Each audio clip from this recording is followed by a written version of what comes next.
Hello students, data structure की video series में हम चर्चा कर रहे हैं इंप्लीमेंटेशन ऑफ क्यूज पर। इससे पहले वाली वीडियोस में हमने देखा है कि किस तरह से हम क्यू का इंप्लीमेंटेशन एरे के इस्तेमाल करके कर सकते हैं। इस वीडियो में हम समझने वाले हैं implementation of Q using the link list. But एक क्वेश्चन यहां पर अराइज होता है कि जब हम क्यू का इंप्लीमेंटेशन एरे से कर चुके हैं तो what is the need of the implementation of Q using the link list. Link list आपने इससे पहले वाली वीडियोस में पढ़ा है और हम यहाँ पर लिंक लिस्ट का कॉन्सेप्ट सिंगल लिंक लिस्ट का लेने वाले हैं। सिंगल लिंक लिस्ट कुछ इस तरह से होती है। अब हम ये समझते हैं कि इसकी जरूरत क्या है।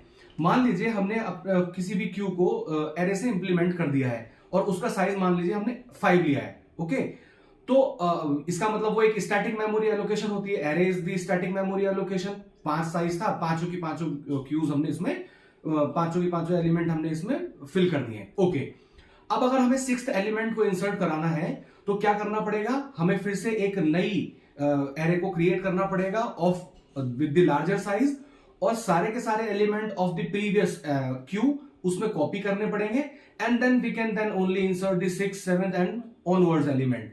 इससे क्या होगा, जितने भी एलिमेंट पहले वाले क्यू में थे वो जब हम नए वाले क्यू में कॉपी करेंगे तो उसकी जो टाइम कॉम्प्लेक्सिटी है, क्योंकि हर एक एलिमेंट कॉपी किया जाएगा ऑर्डर ऑफ 1 टाइम में, तो हर एक एलिमेंट को 1 टाइम यूनिट लगने वाला है। इसलिए अगर n साइज हुआ उसका पिछली वाली क्यू का तो उसमें ऑर्डर ऑफ n टाइम सिर्फ और सिर्फ कॉपी करने में ही लगने वाला है। अभी हमने फिर हम 6th एलिमेंट को इंसर्ट करेंगे, 7th को करेंगे और फिर उसमें अलग से टाइम जाने वाला है। ठीक है, तो क्योंकि स्टैटिक मेमोरी एलोकेशन के साथ थोड़ी सी दिक्कत ये होती है कि हमें पहले से उसका साइज प्री डिफाइन करना पड़ता है, जबकि link list is a random memory allocation और non continuous memory allocation.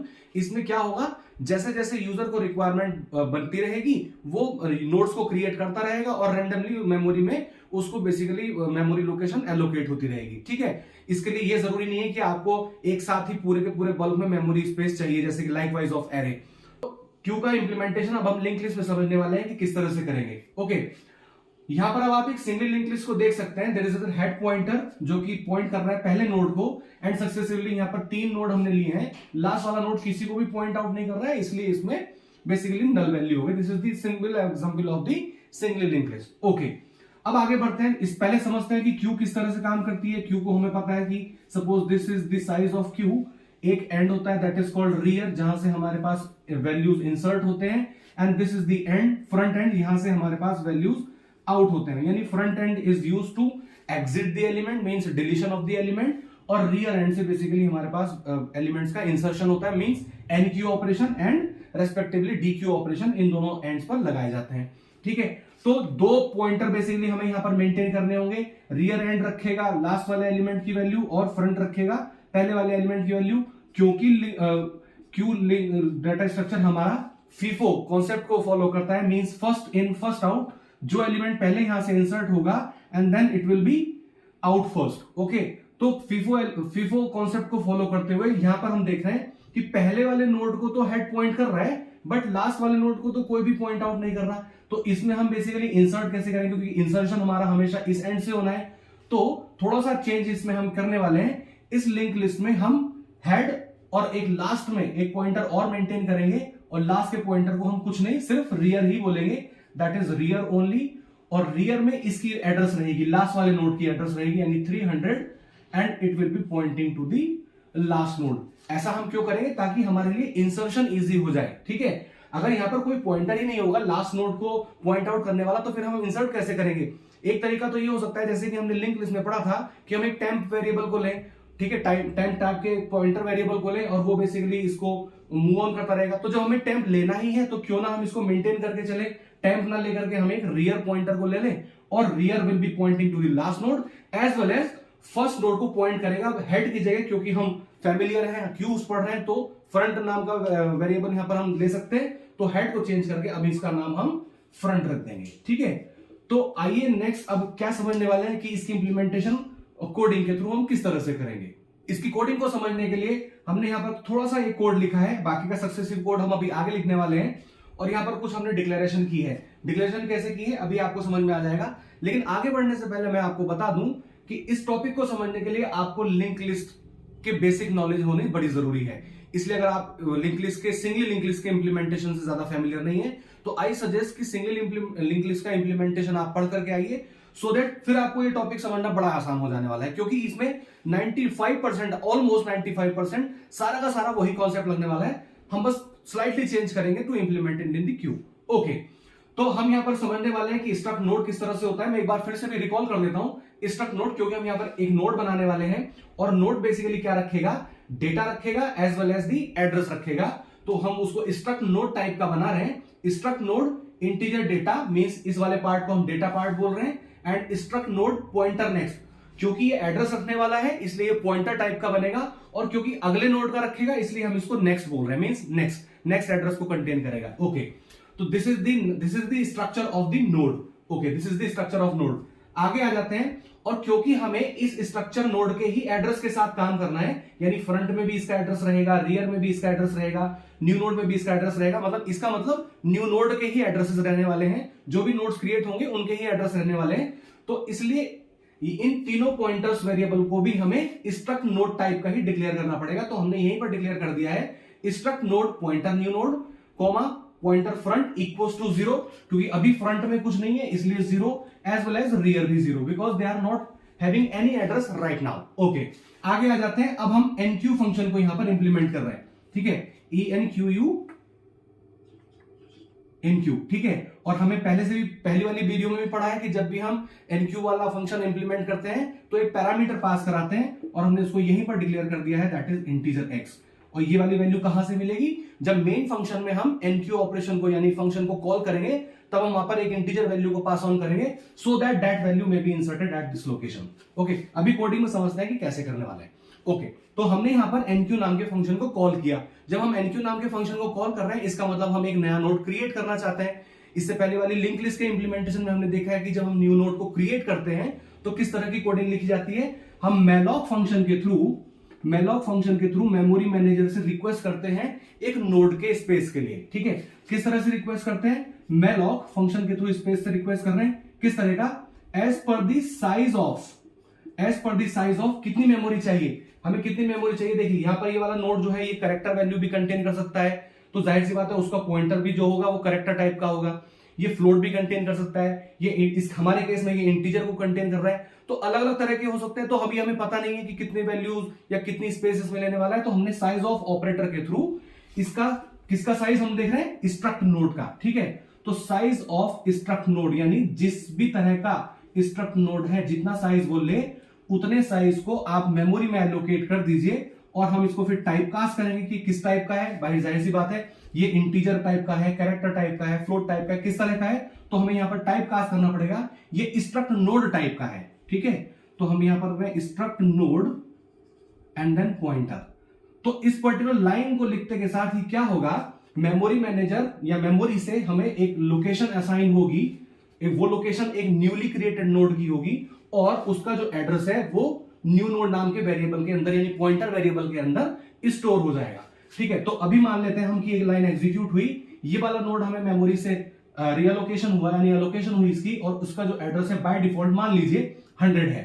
Okay, तो ये 100 बेसिकली न्यू नोड के अंदर है।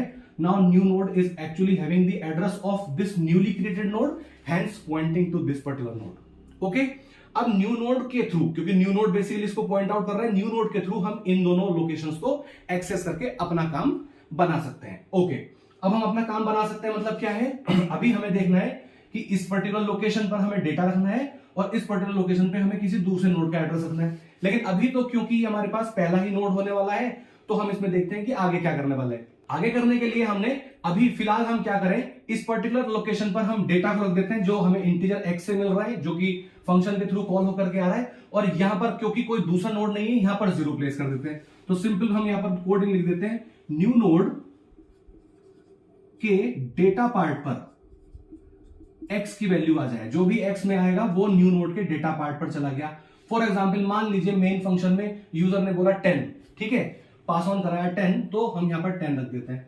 ओके, देन इस वाली लोकेशन पे क्या रखना है, क्योंकि ये नया नोड है और हम आपको पता है लिंक लिस्ट के इंप्लीमेंटेशन में जब भी कोई नया नोड क्रिएट होता है तो बाय डिफॉल्ट, क्योंकि उसके आगे तो कोई और दूसरा नोड है नहीं, तो इसके एड्रेस में हम 0 रखेंगे। तो ये हो जाएगा न्यू नोड के नेक्स्ट पार्ट पर 0 रख दीजिए, ठीक है। तो ऐसा रखते के साथ ही ये वाली वैल्यू हो गई, ठीक है। अब क्या ये पहला नोड था? जी हाँ, ये पहला नोड था, क्योंकि अभी तो और कोई नोड है नहीं। तो हम यहां पर एक कंडीशन चेक करेंगे, if head is equal to 0, यानी head is equal to 0 and rear is also is equal to 0। अगर ऐसा है तो इसका मतलब ये पहला नोड है। ठीक है, अगर ऐसा है तो ये पहला नोड है।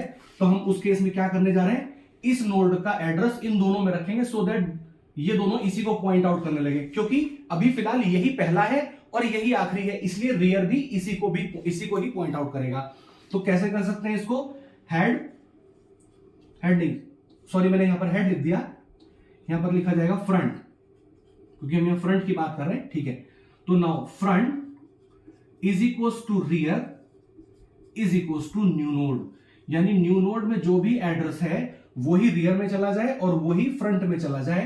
तो यानी न्यू नोड में 100 वैल्यू थी, 100 ही इसमें चली जाए, तो ये हो जाएगा 100, ये भी हो जाएगा 100, और ये दोनों फिलहाल इसको पॉइंट आउट करने लगेंगे।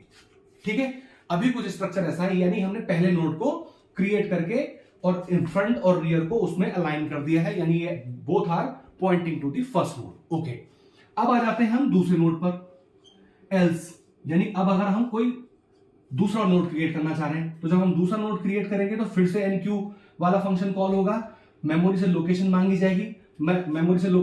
जाएगी, तो नोड क्रिएट होगा। तो हम यहां पर एक नोड क्रिएट कर देते हैं, सपोज ये एक नोड क्रिएट हुआ, ठीक है, और इसका जो लोकेशन है दैट इज 200। इस लाइन के एग्जीक्यूट होने के बाद वो 200 वाली एड्रेस न्यू नोड में जाएगा। Now new node is containing 200, hence pointing to this newly created node. ठीक है, ओके, न्यू नोड के डेटा पर डाल दीजिए एक्स की वैल्यू, क्योंकि जब ये एनक्यू फंक्शन कॉल हुआ होगा तो ये अपने साथ कुछ वैल्यू लेकर के आया होगा एज ए पैरामीटर। मान लीजिए 50 लाई होगी वो उसने वैल्यू, तो हमने 50 लिख दिया यहां पर। न्यू नोड के नेक्स्ट में 0 रख दीजिए, ओके, न्यू नोड के नेक्स्ट में 0 रख दीजिए। ठीक है, अब चेक करिए, क्या फ्रंट इज इक्वल टू 0 है और रियर इक्वल टू 0 है? नहीं, ऐसा नहीं है। इसका मतलब ये दूसरा, तीसरा या आगे वाला नोड है, पहला नोड तो नहीं है। ठीक है, तो इसकी कोडिंग हम कैसे करने वाले हैं? अब आप ध्यान दीजिए, क्या हमें फ्रंट के साथ कोई काम करना है? नहीं, क्योंकि फ्रंट तो हमेशा पहले वाले नोड को ही पकड़ के बैठेगा, यानी क्योंकि इसमें बेसिकली एग्जिट होना है यहां से, तो फ्रंट तो हमेशा इसी को पॉइंट आउट करेगा। हम केवल और केवल रियर को बेसिकली यहां पर सरकाने वाले हैं, यानी इस पर्टिकुलर लोकेशन पे हमने ये वाला एड्रेस देना है ताकि ये इसको पॉइंट आउट कर सके, और फिर रियर को बेसिकली इसको पॉइंट आउट करेंगे, यानी हमारे पास यहां पर दो काम है। ठीक है, तो क्या करने वाले हैं, यहां पर हमें 200 रखना है, सो दैट इस नोड का लिंक इसके साथ जनरेट हो पाए, और फिर रियर को अपडेट करना है ताकि रियर फिर इसको पॉइंट आउट कर पाए। तो इस लोकेशन को हम कैसे एक्सेस कर सकते हैं? Through the rear next. हालांकि कर तो इससे भी सकते हैं, लेकिन क्योंकि हमें आगे आने वाले नोड्स में रियर के साथ ही काम करना रहेगा, क्योंकि जैसे जैसे सक्सेसिव नोड्स ऐड होंगे वो रियर के ही आगे ऐड होने वाले हैं, तो पहले नोड में भी हम रियर के साथ ही काम करेंगे। ठीक है, तो रियर के नेक्स्ट में हम डाल दें न्यू नोड की वैल्यू, तो यहां पर 200 हो जाएगा। तो एल्स में हम कोडिंग लिख सकते हैं क्या, रियर के नेक्स्ट में चली जाए न्यू नोड की वैल्यू। इस लाइन को एग्जीक्यूट करते के साथ ही 200 जो न्यू नोड में था वो रियर के नेक्स्ट में चला गया, यानी 200 यहां पर आ गया। जैसे ही इसको लिखा, यानी इसका इसके साथ एक कनेक्शन एस्टेब्लिश हो गया, मींस एक लिंक एस्टेब्लिश हो गया। ओके, दूसरा काम क्या है, रियर को अपडेट करना है। कितना करना है? 200 के बराबर, तो rear equals to new node, तो हमने लिख दिया यहां पर rear equals to new node. तो न्यू नोड की वैल्यू यहां पर चली गई। नाउ दिस इज 200, और अब ये दूसरे नए वाले जो लेटेस्ट नोड आया है उसको पॉइंट आउट कर रहा है इंस्टेड ऑफ दिस। ठीक है, तो हमने इस तरह से करके दूसरा नोड भी इंसर्ट करा दिया है। ठीक, अब मान लेते हैं थर्ड नोड आता है, तो थर्ड नोड को क्रिएट करते हैं, क्योंकि दो के साथ तो हमने काम कर लिया। अब अगर तीसरे नोड के साथ काम करने में भी हमें कोई दिक्कत नहीं हो रही, तो इसका मतलब हमारे पास पूरी पूरी कोडिंग यानी एनक्यू फंक्शन हमने अच्छे से बना लिया है। ओके, फिर से समझते हैं। फिर से हमने एनक्यू को कॉल किया, मान लीजिए एक्स में वैल्यू आ रही है 80। ओके, फिर से वाली लाइन एग्जीक्यूट होगी, मैलॉक फंक्शन के थ्रू एक नोड क्रिएट होगा और उसकी वैल्यू न्यू नोड में जाएगी। मान लीजिए थर्ड नोड क्रिएट हुआ, मेमोरी में वो ये है और उसका बाय डिफॉल्ट एड्रेस है 300। ओके, इसकी वैल्यू किस में जाएगी? न्यू नोड में। तो न्यू नोड में अब 300 चला जाएगा अब न्यू नोड इसको पॉइंट आउट ना करके इसको पॉइंट आउट करेगा। ठीक है, न्यू नोड के डेटा पार्ट पर डाल दीजिए एक्स की वैल्यू, यानी जो पीछे से आ रही थी 80 वैल्यू, हमने इसको डाल दिया। न्यू नोड के नेक्स्ट में डाल दीजिए 0। ये दोनों लाइन हमने एग्जीक्यूट कर ली, ठीक है। अब पहला नोड तो है नहीं, तो जाहिर सी बात है ये कंडीशन फॉल्स हो जाएगी, एल्स में आ गए। रियर नेक्स्ट, ठीक है, रियर के नेक्स्ट में डाल दीजिए new node. Now rear is pointing to the second node और रियर का नेक्स्ट वाला पार्ट ये है, इसमें डाल दीजिए 300। हाँ, यही हमें करना भी था, तो 300 हमने यहां पर कर दिया। तो now it is pointing to this, okay. And now update the rear equals to new node. Rear में डाल दीजिए न्यू नोड की वैल्यू, ताकि ये रियर यहां पर आ गया 300 और अब ये इसको पॉइंट आउट ना करके ये इसको पॉइंट आउट करने लगा, ठीक है। तो इसका मतलब अब देखा जाए तो front is pointing to the first node, second node बीच में हो गया एंड थर्ड नोड को रियर बेसिकली पॉइंट आउट कर रहा है। ऐसे करके हम सक्सेसिवली इसमें और कई सारे नोड्स को क्रिएट कर सकते हैं by calling the NQ function with a valid parameter, ठीक है। तो आई होप कि आपको एनक्यू फंक्शन क्लियर हुआ है। अब इसी लिंक लिस्ट में मैं इसको यहां पर रीड्रॉ कर लेता हूं और इसी लिंक लिस्ट में हम एक डीक्यू फंक्शन को देखने वाले हैं कि डीक्यू फंक्शन किस तरह से काम करेगा। आइए अब हम डीक्यू फंक्शन को समझ लेते हैं। डीक्यू फंक्शन को समझने के लिए उस लिंक लिस्ट को मैंने एज इट इज यहां पर कॉपी कर दिया है और अब हम डीक्यू नाम का फंक्शन बना रहे हैं। तो क्योंकि इसमें कोई भी पैरामीटर तो पास होना नहीं है, क्यों नहीं होना, क्योंकि डीक्यू फंक्शन हमेशा उस पर्टिकुलर नोड को डिलीट करेगा जिसको कि फ्रंट बेसिकली पॉइंट आउट कर रहा है, ठीक है। और जब ये वाला नोड डिलीट हो जाएगा, यानी फ्रंट जिसको पॉइंट आउट कर रहा है, तो फ्रंट बेसिकली इसको पॉइंट आउट करने लगेगा, नेक्स्ट एलिमेंट को, ठीक है, नेक्स्ट नोड को पॉइंट आउट करेगा। तो ऐसा करने के लिए हमें यहाँ पर एक टेम्प नाम के पॉइंटर वेरिएबल की ही जरूरत पड़ने वाली है, जो कि बिल्कुल फ्रंट और रियर जैसा होगा। तो आइए उसको डिक्लेयर कर देते हैं डीक्यू फंक्शन के अंदर ही, दैट इज स्ट्रक्ट नोड, क्योंकि वो भी स्ट्रक्ट नोड टाइप का ही होगा, पॉइंटर टेम्प, ओके। जैसे ही हमने डिक्लेयर किया, यहां पर एक टेम्प नाम का पॉइंटर वेरिएबल डिक्लेयर हो गया। अभी इसके अंदर कुछ भी नहीं है, क्योंकि हमें इसको पहले ही सेट करना है। सबसे पहले वाली वैल्यू पर सेट कर दीजिए, पहले वाले नोड पर, temp equals to front.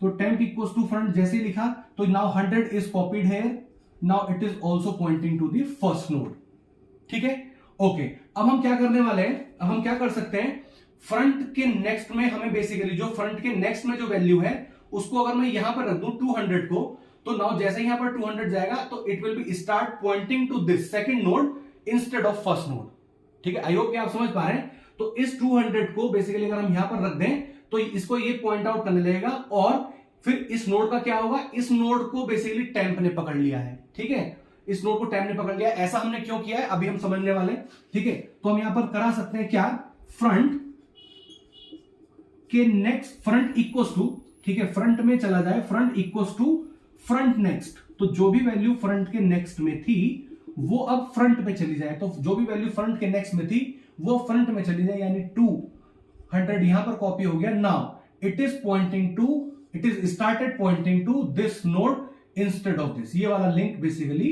Cut हो गया, ओके। तो जब ये वाला लिंक कट हो गया, नाउ फ्रंट, अब ये वाला पहला नोड बन गया, front is pointing to this node. अब जो हमारा जो क्यू का स्कोप है वो केवल और केवल फ्रंट से लेकर के रियर तक है। अब हमारे पास क्यू सिर्फ और सिर्फ ये रह गई है, तो ये वाला नोड हमारे पास किसी काम का नहीं है। As we know memory is very crucial, तो we have to free this particular space.